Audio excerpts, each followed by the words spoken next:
নভেম্বরেই হয়তো cabinet closed হয়ে যাবে, ক্যাবিনেট মিটিংটা। অন্তর্বর্তী সরকারের উপদেষ্টা পরিষদের সভা নভেম্বরে শেষ হচ্ছে। মর্মে তথ্য উপদেষ্টা মাহফুজ আলমের বক্তব্য প্রসঙ্গে বিবৃতি দিয়েছে অন্তর্বর্তীকালীন সরকার। সোমবার 27 অক্টোবর দেওয়া বিবৃতিতে বলা হয়, গতকাল ঢাকা রিপোর্টার্স ইউনিটের মিট দ্য রিপোর্টার্স অনুষ্ঠানে দেওয়া তথ্য ও সম্প্রচার মন্ত্রণালয়ের উপদেষ্টা মাহফুজ আলম উপদেষ্টা পরিষদের কার্যক্রম নিয়ে কিছু মন্তব্য করেছেন, যা গণমাধ্যমে প্রকাশিত হওয়ার পর কিছুটা বিভ্রান্তি সৃষ্টি করেছে। কারণ নভেম্বরেই হয়তো ক্যাবিনেট ক্লোজড হয়ে যাবে, ক্যাবিনেট মিটিংটা। এরপরে সরকার নির্বাচন কমিশন দায়িত্ব নেবে এবং নির্বাচন কমিশন দায়িত্ব নেওয়ার পরে স্বভাবত আর ক্যাবিনেট বসে না। বিবৃতিতে আরও বলা হয়, বস্তুত সরকারের গৃহীত সংস্কার ও নীতিমালা প্রণয়নের কাজ নভেম্বরের মধ্যেই শেষ করতে হবে। এটা সঠিক নয়, বরং সংস্কার কার্যক্রম পূর্ণোদ্যমে চলমান থাকবে।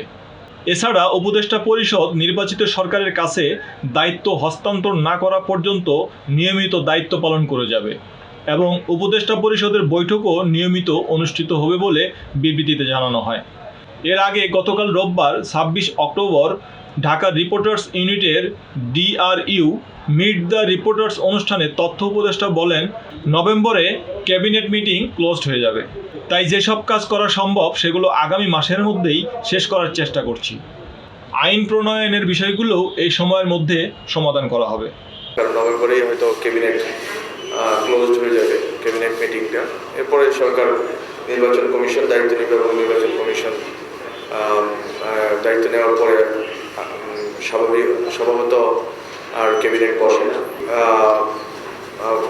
প্রস্তাবনা বাস্তবায়নের জন্য উদ্যোগ নিয়েছেন এবং আমরা এটা খুব শীঘ্রই আপনারা দেখতে পাবেন। এবং এগুলো খুবই যে বড় কিছু এরকম না, কিন্তু আমাদের যে সময়সীমা আছে 4 মাস, তখনকার জন্য ছিল 3 মাস, এখন তো আর হয়তো 1 মাস আছে। কারণ এই যে জিনিসগুলো করা হবে সেটা ক্যাবিনেটেই করতে হবে, অথবা নীতিমালা বা অধ্যাদেশ প্রণয়ন করে করতে হবে। যে সব জিনিসগুলো এটা করে যেতে পারলে সবচেয়ে ভালো হতো, সেটা হচ্ছে one house one media policy. এইটা আমরা করতে পারিনি।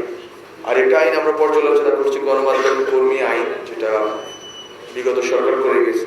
আমরা ওয়েজ বোর্ডের জন্য অন্তত 3-4 বার চেষ্টা করেছি।